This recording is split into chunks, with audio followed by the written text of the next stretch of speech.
What's good, y'all? My name is Open Book, representing TRUSPACE, and this is your moon transit report. So, we have the sun in Cancer, moon in Virgo. So, are you being, are your emotions working towards an end? Is there purpose and a sense of practicality to your emotions? This is what the moon in Virgo was making us want, making us levitate to, and wanting to make sense out of our emotions and how we feel, our comfortabilities, and our self images, how we feel, our first impressions of things. It's wanting to start putting two and two together and collecting the informations of these things, of our emotions. From when the moon was in Leo, we were expressing how we feel. We were shining that light out. And then when the new moon, we were deciding how we feel or coming over that new way of feeling about things. And the moon in Leo, we were expressing it.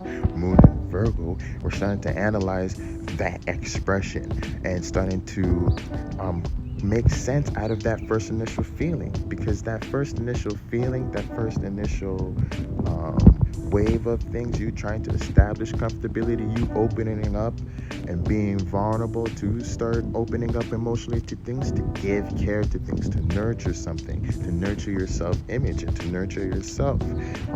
That's a vulnerable aspect. So once it gets to Virgo, wants to make sense out of these things. It wants to refine them, so you're not wasting emotional energy in places that are not going to add up to anything.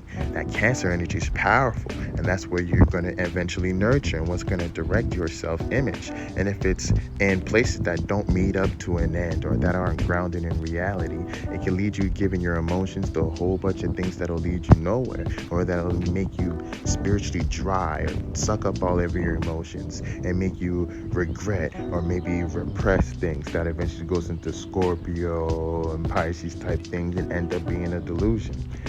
So that's why you have to be really careful when you're placing your emotional energy.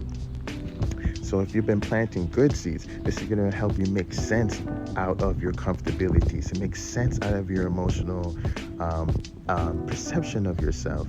And through how people respond, you're going to know not to give energy in this area, not to give energy in this area, give more energy in this area, and start to really define and refine a daily practice so that you can keep your emotions in check. If you've been planting bad seeds, this is worrying. This is excessive worrying about not being comfortable, losing comfortability, thinking bad thoughts about yourself. And this can start directing your comfortability and make you self-defensive, which you don't want.